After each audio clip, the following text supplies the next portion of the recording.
Hero Upendra director గా ఏమో ఉండే టైంలో ఇలా ప్లేట్ తీసుకొని పోయి పెడితే ఆ ప్రొడక్షన్ బాయ్ ఇలా చూసి హే పోరా భోజనం లేదు అని చెప్పారు. కన్నడ స్టార్ హీరోగా ఎదిగి తెలుగులో కూడా అనేక సినిమాలతో గుర్తింపు పొందిన నటుడు. నేను హీరోగా వర్క్ చేసే ఫిలింలోనూ చేశాను.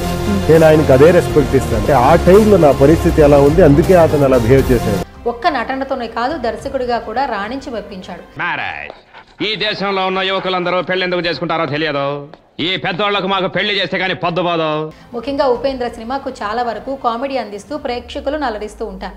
ఎప్పుడో విడుదలైన ఉపేంద్ర సినిమాలోని సన్నివేశాలను ఇప్పటికీ సోషల్ మీడియాలో మీమర్స్ ఉపయోగిస్తూ ఉంటారు. పెళ్లి చేసుకుంటేనే జాలీగా ఉంటారనేది మూర్ఖుల పద్ధతి. నేను జాలీగా లేనా? అలాగే అందరూ ఎక్కడ దొరికితే అక్కడ అడ్జస్ట్ అవుతుగా. ఆయన సినిమాలో సన్నివేశాలు ఎలా ఉంటాయో ప్రస్తుతం ఉపేంద్ర చేసిన కామెంట్స్ కూడా హాట్ టాపిక్ గా మారాయి. ఆయన ఏమన్నారో ఇప్పుడు తెలుసుకుందాం. ఏం లేకుండా వచ్చా, భోజనం పెట్టమంటే తిట్టి తరిమేశారు అంటూ ఉపేంద్ర ఎమోషనల్ అయిన తీరు కన్నడ ప్రేక్షకులకు మాత్రమే కాదు తెలుగు ప్రేక్షకులను కూడా టచ్ చేశాయి. ఉపేంద్ర నటించిన చాలా సినిమాలు తెలుగులో రిలీజ్ అయి ప్రేక్షకులను ఆకట్టుకున్న సంగతి తెలిసిందే. ఉపేంద్రకు సినీ రంగంలో దాదాపు అన్ని విభాగాల్లో చాలా మంచి పరిజ్ఞానం ఉంది. కేవలం నటుడుగానే కాదు దర్శకుడుగా రాణించారు ఉపేంద్ర.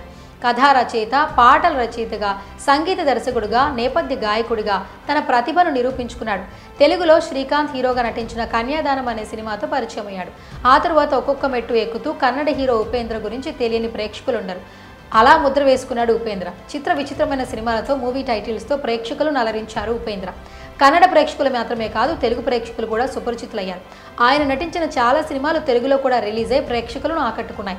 ఉపేంద్రకు సినీ రంగంలో దాదాపు అన్ని విభాగాల్లో చాలా మంచి పరిజ్ఞానం ఉంది. కేవలం నటుడుగానే కాదు నేపథ్య గాయకుడిగా తన ప్రతిభను నిరూపించుకున్నాడు. ఆ తరువాత ఆయన నటించిన సినిమాలు కన్నడతో పాటు తెలుగులో కూడా విడుదలయ్యాయి. చాలా సినిమాల్లో హీరోగా నటించిన ఉపేంద్ర అల్లు అర్జున్ హీరోగా నటించిన సన్ ఆఫ్ సత్యమూర్తి సినిమాలో విలన్గా చేశాడు. ఈ సినిమాలో తన నటనతో ప్రేక్షకులను ఆకట్టుకున్నారు ఉపేంద్ర. ఇదిలా ఉంటే ఉపేంద్ర ఎలాంటి బ్యాక్గ్రౌండ్ లేకుండా సినిమాల్లోకి వచ్చారు. గతంలో ఒక ఇంటర్వ్యూలో మాట్లాడుతూ ఉపేంద్ర ఎమోషనల్ అయ్యారు. అందులో ఏం లేకుండా వచ్చా, భోజనం పెట్టమంటే తిట్టి తరిమేశారు అంటూ ఆయన ఎమోషనల్ అయ్యారు. ఇంత పెద్ద నటుడికి కూడా ఇలాంటి అనుభవాలు తప్పలేదా అని ఆశ్చర్యపోతున్నారు. ఇందుకు సంబంధించిన వీడియో ఇప్పుడు నెట్టింట వైరల్ అవుతోంది.